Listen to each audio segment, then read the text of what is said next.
You have been told that America won the Second World War with tanks and bombs and factories that never stopped. This is not that story. This is about what happened after the guns went quiet, in a muddy field beside the Rhine, where a 24-year-old German woman knelt in the rain and waited to be shot. She was not shot. What the American soldiers made her do instead, she would carry in her own body for the rest of her life. 60 years later, an old woman would still lower herself into a chair as if something hurt. It did. This is why. The final weeks of the war did not feel like an ending. They felt like the ground giving way. Margareta Hoffmann was 24 years old, and for 2 days she had not slept.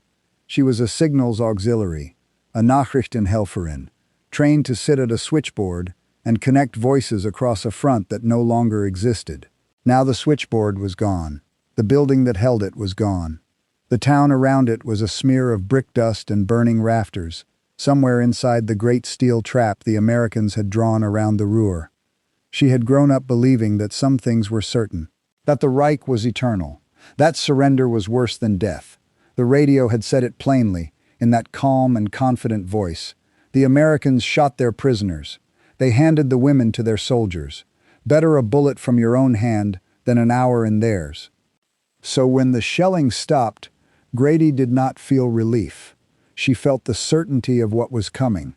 The roads told the truth before anyone spoke it. Down every lane, in every ditch, the army she had believed in was walking with its hands raised.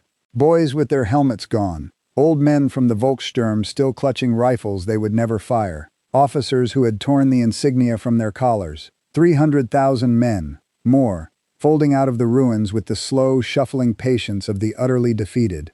Field Marshal Model had already told his men the pocket was finished. Within days he would walk into a forest and end his own life, rather than sign the surrender. Grady moved with the current, because there was nowhere else to move. An American column sat at the crossroads. Not charging, not shouting. Just there, olive trucks idling, men leaning against fenders, chewing, watching the river of Germans pour past with the flat expression of people who had seen this 1,000 times and were tired of seeing it. One of them raised a hand, not a fist. A hand, palm out, the way you would stop traffic. She waited for the cruelty to begin. It did not begin. That was the first thing that broke inside her, and it broke quietly. No one struck her.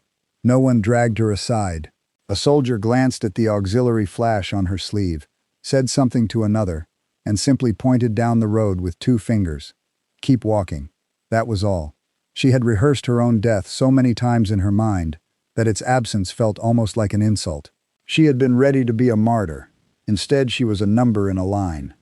They walked for hours. The column thickened, split, merged with other columns, until Grete could no longer see where the mass of the beaten army began or ended.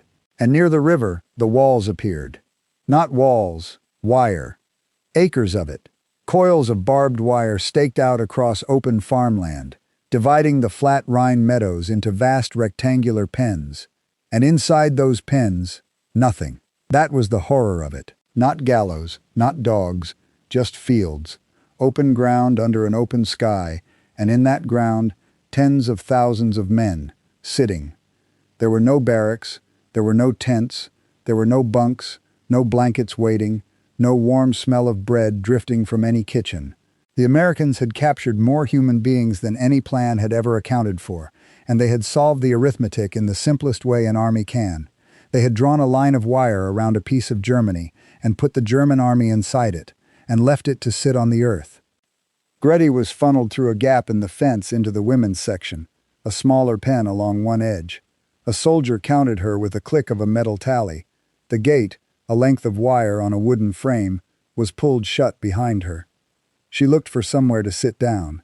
There was only the ground, cold April mud, churned by thousands of feet into a paste that never dried, because there was no shelter from the rain and no place to escape it. Prisoners had begun to dig, scraping shallow holes into the earth with mess tins, with helmets, with their hands, burrows to lie in against the wind. A woman with gray in her hair had dug a trench the length of her body and lined it with a torn coat. She looked up at Greta with the blank, appraising eyes of someone who had already decided the newcomer would not last. Greta lowered herself onto the wet earth. The pain went through her hip and up her spine like a wire pulled tight. She had not eaten in a day and a half. The cold came up through the mud and into her bones and stayed there. When she shifted her weight, it hurt. When she sat still, it hurt in a different place. There was no position that did not hurt. She understood, sitting in that field, that this was not a moment of suffering, but a condition of it. That this was simply what her body would feel now, for as long as this lasted. A voice beside her, low and dry. "They didn't shoot you either." The woman was perhaps 30, sharp-faced, her uniform blouse still buttoned to the throat with a strange, defiant precision. "Disappointing, I know. We were promised monsters." Her name was Ilse Brandt. She had been a signals auxiliary too, further east, and something in her had not bent when everything else did. She spoke of the Reich in the present tense. She watched the American guards on the far wire the way a chess player watches a board, and when Grady said, softly, that perhaps the stories had been exaggerated, Ilse smiled without any warmth at all. "Wait," she said, "you'll see what they make us do." Night came down over the meadows. There were no lights inside the wire. Greta lay in the trough the gray-haired woman grudgingly let her share, and she stared up at a sky she could not remember ever seeing so clearly, and she listened to the sound of an entire captured army breathing in the dark. Somewhere a man was coughing the deep, tearing cough of the sick. Somewhere someone was praying. The rain began again around midnight, fine and patient, and there was nothing anyone in that field could do but let it fall on them. She thought of her mother, in a cellar, in a city she was no longer sure still existed. She thought of her younger brother Carl, 22, who had gone into the Afrika Korps, a boy who thought the war was an adventure and who had not been heard from in a year. She did not know if he was alive. She had stopped letting herself ask. In the morning, they came for her name. A folding table had been set up just inside the women's wire, and behind it sat an American in a clean uniform, with a clipboard and a stack of forms. Greta stood in the line, rehearsing the English words she did not have, bracing for whatever this was. And the American looked up and spoke to her in German. Not broken German, not the clumsy phrasebook German of a soldier sounding out a card. Fluent, easy, native German, the German of someone who had grown up hearing it across a kitchen table. The accent was faintly of somewhere, the Rhineland maybe, 2 generations back and an ocean away. Greta stared. The uniform was American. The face under the cap was a woman's. The name stitched above the pocket read Baumann. "Name," the woman said. Not unkindly, not kindly. A clerk asking a question. Full name, unit, where were you taken? Lieutenant Ruth Baumann was 29. An army nurse pulled into processing because she had the one thing the overwhelmed camp needed more than doctors, the language. She did not smile. She did not sneer. She wrote what Greta told her in a neat hand, and something in her steadiness was more disorienting than any threat could have been. Greta had built her enemy out of propaganda for 6 years, and here the enemy sat, speaking her own mother tongue, born of the same blood that had crossed the water a lifetime ago and come back wearing the other flag. "You people," Greta said before she could stop herself, "you sound like us." Ruth Baumann's pen did not pause. "My grandparents left," she said. "That's the whole difference." And she went on to the next line, and the next name, and the line moved forward. It was Baumann, 3 days later, who told her about Carl, not out of kindness, out of procedure. The camp cross-referenced its lists against the Red Cross registries, and a name matched, and it was Baumann's job to relay it. She read it off the form in the same flat voice she used for everything. Carl Hoffman, alive, a prisoner of war, held in a camp in the United States. Greta had to sit down, and sitting down hurt, and she almost laughed at the absurdity of that. Her brother was alive. Her brother was across an entire ocean. In America, the place the radio had promised was a slaughterhouse. "They shipped the men out early," Baumann said, gathering her forms, already looking past Greta to the next in line. "By the hundreds of thousands. Camps all over the country." She paused, and for the first time something flickered behind the professional calm. Not sympathy exactly, but the weight of knowing more than she was allowed to say. The women, we process for release. You'll likely be out before the summer. She let that hang a moment. The men, she said, are a different question. Then she was gone down the line, and Grete sat in the mud, with the impossible fact of her living brother, and understood, dimly, that she had it backward. She had spent 2 days believing she had walked into the worst thing that could happen to her. But she was the one they were letting go. Her brother was the one they were keeping, and what would be done with him, with all of them, on the far side of that ocean, behind wire she could not imagine, had not even begun. The days in the meadow camp did not pass. They accumulated. Gret learned to measure time the way the earth measured it, by the rain, by the cold that came at dusk and lifted at mid-morning, by the slow shrinking of the men in the great pen beyond the women's wire. When she had arrived, those men had been an army. Beaten, yes, but still an army, still standing in the shapes armies stand in. 2 weeks later they were something else. They sat. They lay in their scraped holes. They grew thin in the particular way that hunger thins a man. From the face first, the eyes going large and the cheeks going hollow, until a field of young men looked like a field of old ones. There was food. Grete would not lie to herself about that, then or later. The Americans brought food. But there were more mouths inside that wire than any supply chain on Earth had been built to fill, and what arrived was divided and divided again, until a day's ration was a thing you could hold in one hand. Men fought over it sometimes, brief and shameful scuffles that ended with both parties too weak to continue. More often they did not fight. They simply took what they were given and sat back down in the mud, because sitting was all that was left. And then, in the 3rd week, the Americans came to the women's wire and chose a work detail. Grete was among the names. She had braced in some cornered part of herself for the thing the propaganda had promised. The thing men did to captured women. That was not what they wanted. What they wanted was labor. The camp was drowning in its own numbers, and the dead had begun to be a problem. They gave her a detail, and the detail was the dead. Dysentery had come into the pens the way it always comes into places where too many people sit too long on ground, fouled by too many bodies. It moved through the camp without hurry and without mercy. The old went first, and the sick, and the wounded, who had been carrying untreated hurts since the front collapsed. Each morning there were more who did not rise, and someone had to move them. Grete moved them. She learned things that week that she would carry in her body for the rest of her life. She learned that a dead man is heavier than a living one, and that the weight settles strangely, so that 2 women straining at a stretcher can barely lift what one soldier once carried on his back. She learned the smell, not the sharp, clean smell of the front, of cordite and blood, but the low, sweet, patient smell of the earth taking a body back. She learned to dig.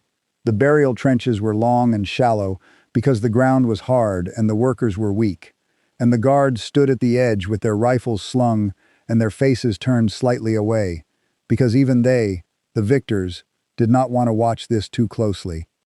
One of those guards was a sergeant named Calloway. He was perhaps 34, a broad, unhurried man from somewhere in America with a lot of sky in it, and he ran the burial detail the way a man runs a job he has decided to do correctly and feel nothing about. He did not curse the prisoners. He did not spare them either. When a woman collapsed at the trench edge, he had her carried to the medical wire, and he had another woman put in her place, and the digging went on, because the digging had to go on. Grete watched him count the dead into the trench with a small metal clicker, the same kind of clicker they had used to count her in through the gate, and she understood that to this man, she and the corpses were the same category of problem. Things to be tallied, things to be processed. Nothing was being done to her out of hatred. That was almost the hardest part to bear. Hatred she could have understood. This was only arithmetic. At the end of each day she sat down, and sitting down was its own small agony now. So the dysentery had found her, as it found nearly everyone, and it hollowed her out and left her trembling. The old bruise at her hip had never healed, and the labor had woken it into a constant, grinding ache. There was no cushion in that field. There was no folded canvas, no nurse with a kind word and a soft thing to ease the pain. There was the cold ground, and her own thinned body, and the knowledge that tomorrow she would lift the dead again. "It hurts when I sit," she thought one evening, and the thought was not poetry. It was a fact of her flesh. It was the war, arrived at last in her own bones, delivered not by cruelty, but by the simple crushing indifference of too many people in too small a space, with too little of everything. Ilse survived it better. Ilse survived everything better, because Ilse had a certainty to hold on to, and certainty is a kind of food. She would sit in the evening with her back straight and watch the American guards and murmur that this was proof. This was the real face of the enemy, this squalor and these trenches. She did not seem to notice, or did not care, that the squalor was mostly the weight of Germany's own defeat, that the Reich had thrown these millions into the field, and the Americans had merely caught them and had nowhere to put them. In Ilse's telling, the Reich was never responsible for anything. The Reich was only ever betrayed. Greta listened and said less and less, because she was beginning to feel the first cold movement of a thought she did not want to think. Then the letter from Karl arrived, and it turned everything she believed inside out for the second time. It came through the Red Cross, months delayed, forwarded from list to list until it found her still inside the wire. The paper was clean and white, American paper. The handwriting was her brother's, and it was steady, and it described a world she could not make her mind accept. He was in a camp in the American South. He wrote of 3 meals a day. He wrote of meat. He wrote of a canteen where a prisoner could spend the tokens he earned. Because they were paid, he wrote, paid for their labor, 80 cents a day, the same as an American private, on cigarettes and chocolate and soap. He wrote of films twice a week in a real hall, of a camp orchestra, of a newspaper the prisoners printed themselves. Some of the men, he wrote, had started calling it by a name, Der Goldene Käfig, the Golden Cage, and Greta sat in a field of the dying with her brother's letter in her shaking hands and could not breathe. She had been burying men who starved on German soil in American custody, and in America, in the real America, her brother was growing fat on a captor's mercy and watching films on a Saturday night. It made no sense. It made her furious, and she did not even know at whom. At the Americans, who let men die by the thousands here and paid them a wage there. At the Reich, that had lied about both. At herself, for having believed anything at all. She read the letter 100 times, and on the 100th reading, she began to see the thing beneath it. Because Karl was not only telling her he was safe. Between the bright lines about chocolate and films there was something else, something he was writing around rather than writing down. He mentioned that a man in his barracks had been moved. He mentioned, without explanation, that it was wise to be careful whom you spoke to. He wrote one sentence and then, it seemed, thought better of it, because the next words were scratched through so heavily the censors need not have bothered. Her brother, in the safest place either of them had ever known, was afraid. He had reason to be. Greta could not have known the shape of that fear from inside the wire. But the shape was real, and it was this. The Reich had not stayed in Germany. It had crossed the ocean in the minds of the men who carried it, and it ran the barracks of those comfortable American camps with an iron discipline the Americans never saw. The hardest of the prisoners, the true believers, watched the others. They marked the men who learned English too eagerly, who spoke too warmly to a guard, who let slip a word against the Führer now that the Führer was dead. And when they marked a man as a traitor, they held their own courts, in the dark, in the mess halls after lights out. Kangaroo courts, the Americans would later call them. The camps had already seen where those courts led. At a camp in Oklahoma, in the autumn of 1943, a sergeant named Johannes Kunze had been accused of passing information to the Americans. His comrades beat him to death in the mess hall, a whole crowd of them, so that no single hand could be blamed. At a camp in Arizona, in the spring of 1944, a young U-boat sailor named Werner Drexler, who had indeed worked for the Americans as an informer, was transferred by some careless clerk into a compound full of his old crewmates. He was recognized within the hour. He was dead within 7, beaten and hanged in a shower room by men who believed to their last breath that they were doing their duty. Greta did not know these names yet, but she knew her brother's careful, frightened handwriting, and she knew, with the instinct of an older sister, that Karl was standing near something that could kill him, and that it wore a German uniform, not an American one. That was the truth that finally cracked the shell that Ilsa's certainty had built around them both. The enemy in the golden cage was not the guard on the tower. It was the man in the next bunk who was still fighting a war that was already lost. The summer came, and with it, as Bauman had promised, Gretti's release. There was no ceremony to it. A name on a list, a form, a stamp. She was handed a paper that said she was discharged and a set of civilian clothes that did not fit, and she was walked to a gate and put outside it, and the wire that had held her closed behind her back. She stood on a road in a ruined country with her brother's letter in her pocket and no idea where her mother was or whether the house she had grown up in still had walls. She walked west, because the Americans were in the west, and where the Americans were there was food and order and the strange gravity of a power that had decided to run the wreckage it had made. And because she had the one thing the shattered country needed most, she had both languages now, the German of her birth and the ragged English she had learned in the camp. She found work. The American military government was trying to run a zone of millions of hungry, frightened, defeated people, and it was drowning in the simplest problem of all. It could not understand what anyone was saying. They needed translators. They took her almost without questions. So Grete Hoffmann, who had spent the spring burying men in an American field, spent the autumn sitting between two peoples at a wooden table, turning the words of one into the words of the other. And it was there, in that work, that she saw the last thing she needed to see to understand what had really been done to her, and to her brother, and to all of them. She saw that the mercy had been a plan.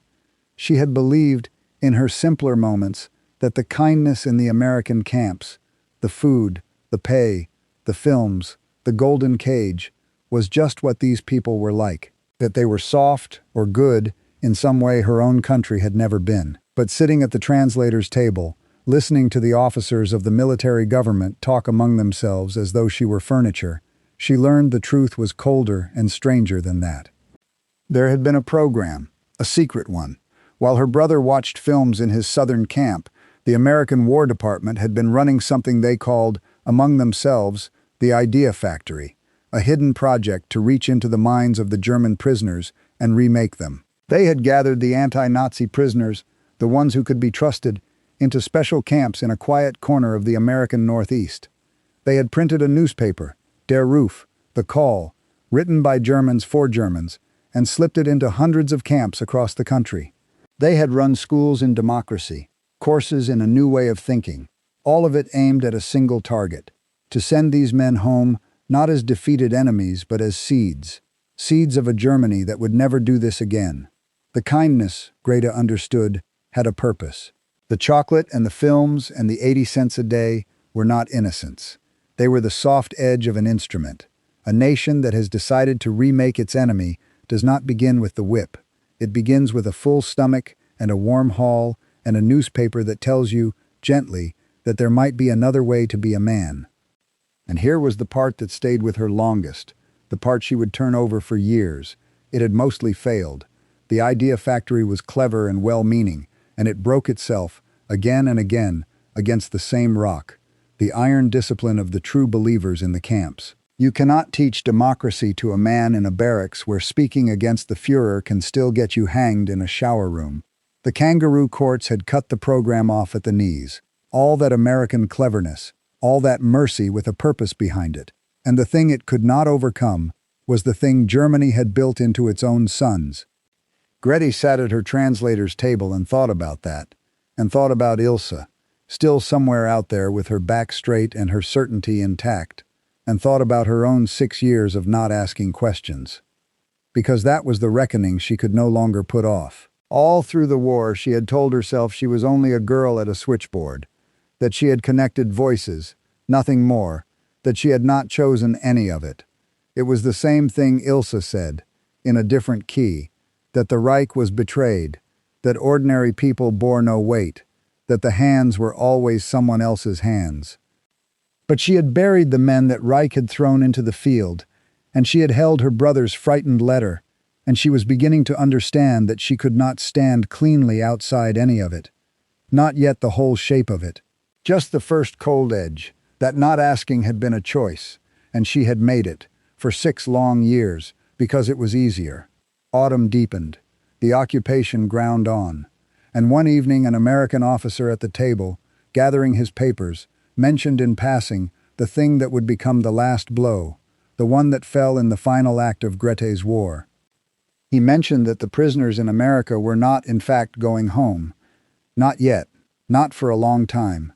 The war in Europe was over, the shooting had stopped, and the men in the golden cages had begun to dream of their own front doors. But the victors were not finished with them. France lay in ruins, and France wanted labor to rebuild, and the men who had ruined it were the obvious hands to do it. The great convoys were being planned.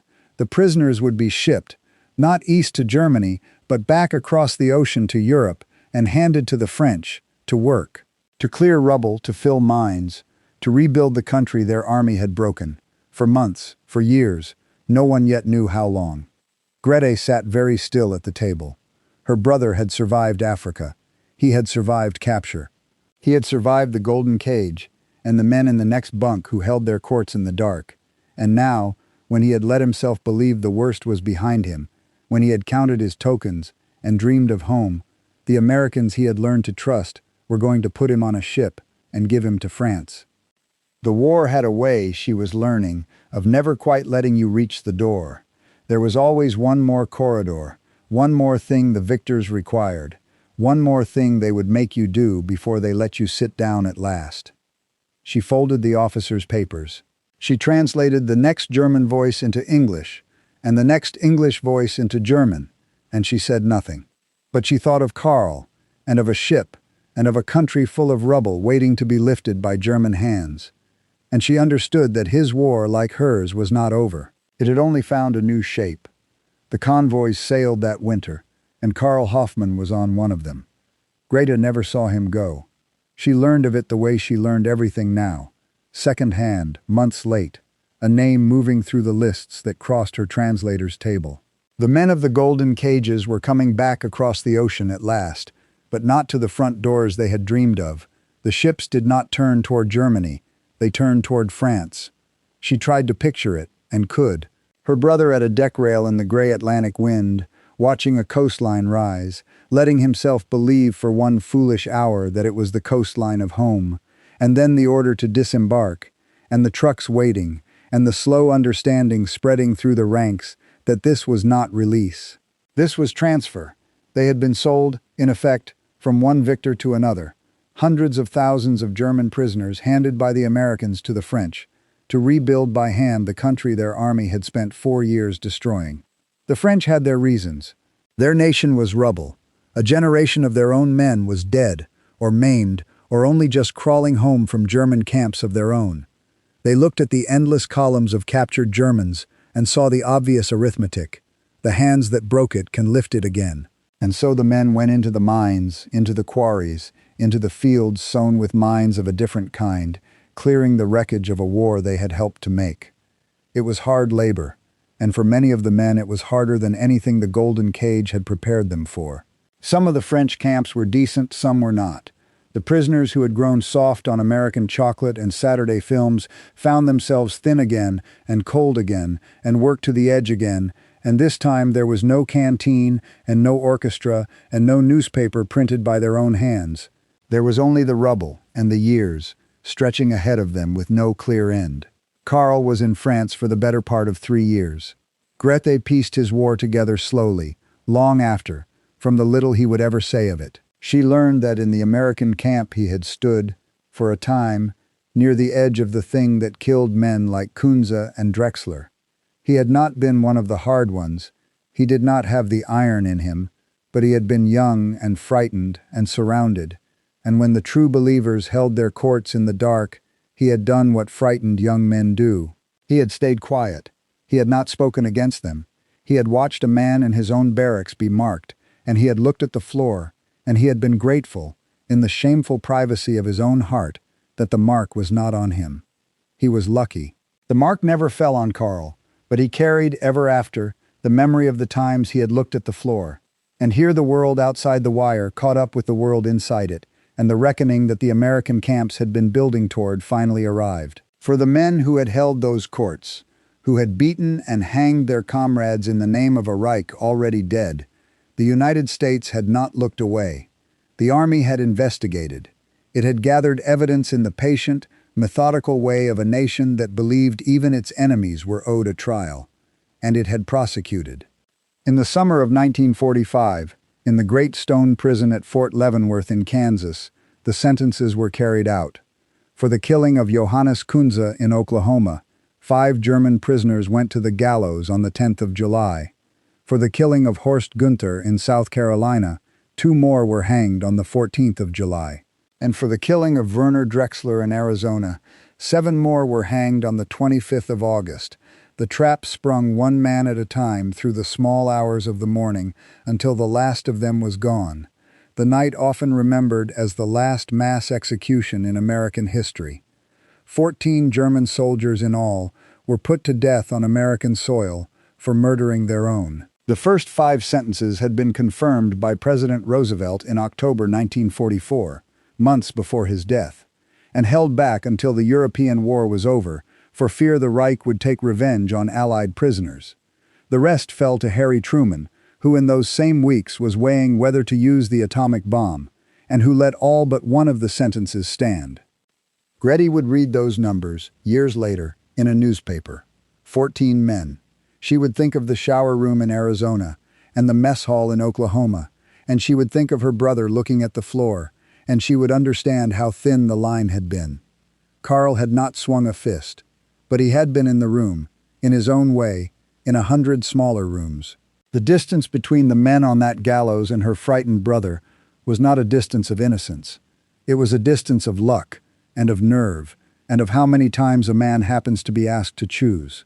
Carl came home in the spring of 1948, 3 years after the shooting stopped, almost 4 after his sister had buried men in an American field. He came back to a Germany that was no longer even one country, to a family home that had been rebuilt from its own broken bricks, to a mother who had grown old in his absence, and a sister he barely recognized. He was 25 years old, and he moved like a man of 50. Something had been worked out of him in the mines and the quarries, some last brightness that Africa and the Golden Cage had not quite managed to take. He did not talk about the war. He did not talk about the camp or the courts or the men who had looked at him and decided, for reasons he would never know, to let him live. He would sit in the evening in the rebuilt kitchen, and when he sat, Gretty noticed, he lowered himself carefully, the way she did, the way all of them did now, the whole generation that had spent its youth sitting on cold ground behind wire. It hurts when I sit. None of them ever said it aloud. They did not have to. It was written in how they moved.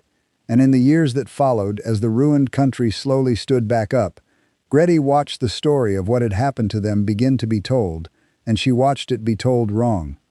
There was a version that took hold on the American side of the ocean, and it was a comfortable version, and parts of it were even true. In that telling, America had fought the good war and then done the good peace. It had caught its enemy and fed him and paid him and taught him democracy and sent him home a better man, and the golden cages were the proof of it. And the great warm conclusion was that America's finest weapon had never been its bombs at all. It had been its mercy. Gret could not say it that way. She had been there, and it was not that simple, and she had decided somewhere in the years of translating other people's words that she would not lie about her own, because all of it was true at once, and that was the thing the comfortable version could not hold. It was true that men were fed and paid and shown films in the camps in America. It was also true that men starved in the thousands in the meadows by the Rhine, not from cruelty but from an indifference so vast it hardly needed cruelty. It was true that the Americans tried, with real cleverness and real hope, to remake the German mind. It was also true that they mostly failed, and that the thing that defeated them was the murder their prisoners did to one another in the dark. It was true that the victors ran their camps by the book, decent and correct and cold. And it was true that when the shooting stopped, they put those same men on ships and handed them to France for 3 more years of labor, because the peace, too, had its arithmetic, and mercy was only ever part of the ledger. Mercy and indifference. kindness and calculation. The full stomach and the shower room. They had all been true in the same war, at the same time, and any story that kept only the warm half was not a kindness to the dead. It was a way of not looking, and Greta had spent 6 years not looking, and she was done with it.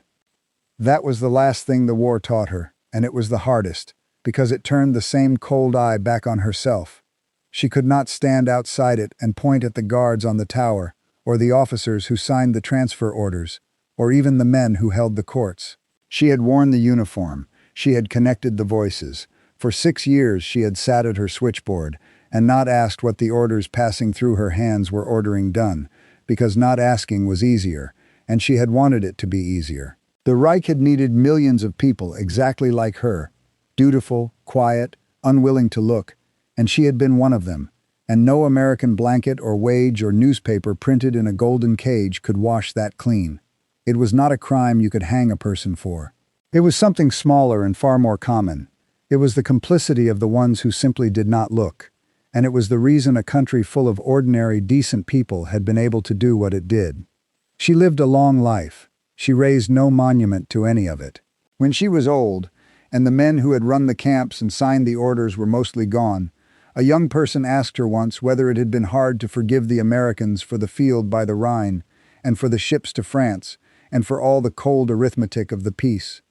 She thought about it for a long time, and she said that forgiveness was the wrong question. The Americans had done what victors do, some of it merciful, some of it merciless, most of it simply the weight of a power deciding what to do with the wreckage.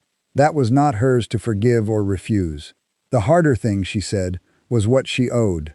Not to the ones who had won, to the ones in the trench by the Rhine, whom she had lowered into the ground with her own hands, and who had died not as villains and not as heroes, but as the used-up sons of a country that had thrown them away and then lied about it afterward.